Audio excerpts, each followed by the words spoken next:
ആവർത്തന പുസ്തകം അധ്യായം 29. മോശെ എല്ലാ ഇസ്രായേലിനെയും വിളിച്ചുകൂട്ടി പറഞ്ഞത് എന്തെന്നാൽ, യഹോവ മിസ്രയീം ദേശത്തു വെച്ച് നിങ്ങൾ കാൺകെ ഫറവോനോടും അവന്റെ സകല ഭൃത്യന്മാരോടും അവന്റെ സർവ്വദേശത്തോടും ചെയ്തതൊക്കെയും നിങ്ങൾ കണ്ടുവല്ലോ. നിങ്ങൾ കണ്ണാലെ കണ്ട വലിയ പരീക്ഷകളും അടയാളങ്ങളും മഹാ അത്ഭുതങ്ങളും തന്നെ. എങ്കിലും തിരിച്ചറിയുന്ന ഹൃദയവും കാണുന്ന കണ്ണും കേൾക്കുന്ന ചെവിയും യഹോവ നിങ്ങൾക്ക് ഇന്നുവരെയും തന്നിട്ടില്ല. ഞാൻ 40 സംവത്സരം നിങ്ങളെ മരുഭൂമിയിൽ നടത്തി. നിങ്ങൾ ഉടുത്തിരുന്ന വസ്ത്രം ജീർണിച്ചിട്ടില്ല, കാലിലെ ചെരുപ്പ് പഴകിയിട്ടുമില്ല. യഹോവയായി ഞാൻ നിങ്ങളുടെ ദൈവമെന്ന് നിങ്ങൾ അറിയേണ്ടതിന് നിങ്ങൾ അപ്പം തിന്നിട്ടില്ല, വീഞ്ഞും മദ്യവും കുടിച്ചിട്ടുമില്ല.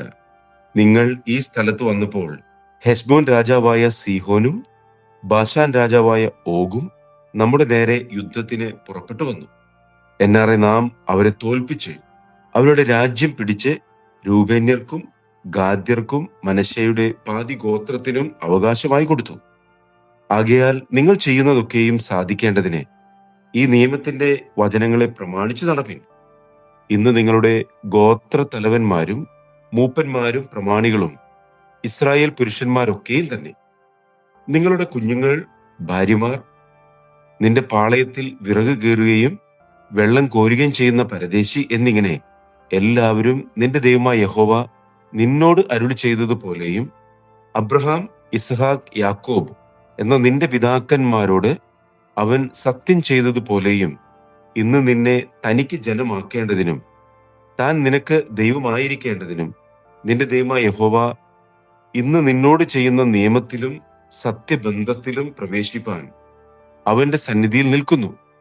ഞാൻ ഈ നിയമവും സത്യബന്ധവും ചെയ്യുന്നത് നിങ്ങളോട് മാത്രമല്ല, ഇന്ന് നമ്മോട് കൂടെ നമ്മുടെ ദൈവമായ യഹോവയുടെ സന്നിധിയിൽ നിൽക്കുന്നവരോടും ഇന്ന് ഇവിടെ നമ്മോട് കൂടെ ഇല്ലാത്തവരോടും തന്നെ. നാം മിസ്രയീം ദേശത്ത് എങ്ങനെ പാർത്തുവെന്നും നിങ്ങൾ കടന്നുപോകുന്ന ജാതികളുടെ നടുവിൽ കൂടി എങ്ങനെ കടന്നുവെന്നും നിങ്ങൾ അറിയുന്നുവല്ലോ. അവരുടെ മ്ലേച്ഛതകളും അവരുടെ ഇടയിൽ മരവും കല്ലും വെള്ളിയും പൊന്നും കൊണ്ടുള്ള വിഗ്രഹങ്ങളും നിങ്ങൾ കണ്ടിട്ടുണ്ട്. ആ ജാതികളുടെ ദേവന്മാരെ ചെന്ന് സേവിക്കേണ്ടതിന് ഇന്ന് നമ്മുടെ ദൈവമായ യഹോവയെ വിട്ടുമാറുവാൻ മനസ്സുള്ള യാതൊരു പുരുഷനും സ്ത്രീയും യാതൊരു കുലവും ഗോത്രവും നിങ്ങളിൽ ഉണ്ടാകരുത്. നഞ്ചും കയ്പുമുള്ള ഫലം കായ്ക്കുന്ന യാതൊരു വേരുമരുത്. അങ്ങനെയുള്ളവൻ ഈ ശാപവചനങ്ങളെ കേൾക്കുമ്പോൾ വരണ്ടതും നനവുള്ളതും ഒരുപോലെ നശിക്കേണ്ടതിന് ഞാൻ എൻ്റെ ഹൃദയത്തിന്റെ കാഠിന്യപ്രകാരം നടന്നാലും എനിക്ക് സുഖമുണ്ടാകുമെന്ന് പറഞ്ഞ് തൻ്റെ ഹൃദയത്തിൽ തന്നെത്താൻ അനുഗ്രഹിക്കും.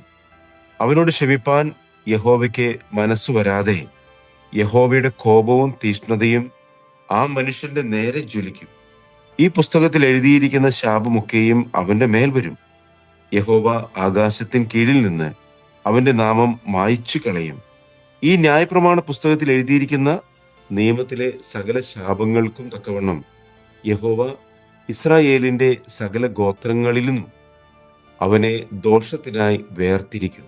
നിങ്ങളുടെ ശേഷമുണ്ടാകുന്ന തലമുറയെ നിങ്ങളുടെ മക്കളും ദൂരദേശത്തു നിന്ന് വരുന്ന അന്യനും ദേശത്തിലെ ബാധകളും യഹോവ അവിടെ വരുത്തിയ രോഗങ്ങളും യഹോവ തന്റെ കോപത്തിലും ക്രോധത്തിലും സൊദോം, ഗൊമോറ, അദ്മ, സെബോയിം എന്നീ പട്ടണങ്ങളെ മറിച്ചു കളഞ്ഞതുപോലെ വിതയും വിളവും ഇല്ലാതെയും പുല്ലുപോലും മുളക്കാതെയും ഗന്ധകവും ഉപ്പും കത്തിയിരിക്കുന്ന ദേശമൊക്കെയും കാണുമ്പോൾ യഹോവ ഈ ദേശത്തോട് ഇങ്ങനെ ചെയ്തതെന്ത്?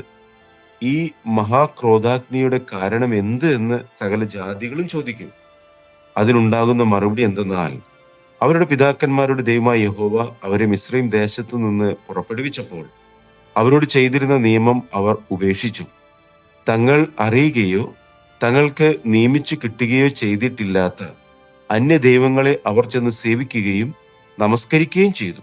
അതുകൊണ്ട് ഈ പുസ്തകത്തിൽ എഴുതിയിരിക്കുന്ന ശാപമൊക്കെയും ഈ ദേശത്തിന്മേൽ വരുത്തുവാൻ തക്കവണ്ണം യഹോവയുടെ കോപം അതിന്റെ നേരെ ജ്വലിച്ചു. യഹോവ കോപത്തോടും ക്രോധത്തോടും വലിയ വെറുപ്പോടും കൂടെ അവരെ അവരുടെ ദേശത്തു നിന്നും പറിച്ചു കളയുകയും ഇന്നുള്ളതുപോലെ അവരെ മറ്റൊരു ദേശത്തേക്ക് തള്ളിവിടുകയും ചെയ്തു. മറഞ്ഞിരിക്കുന്ന കാര്യങ്ങൾ നമ്മുടെ ദൈവമായ യഹോവയ്ക്കുള്ളവയത്രേ.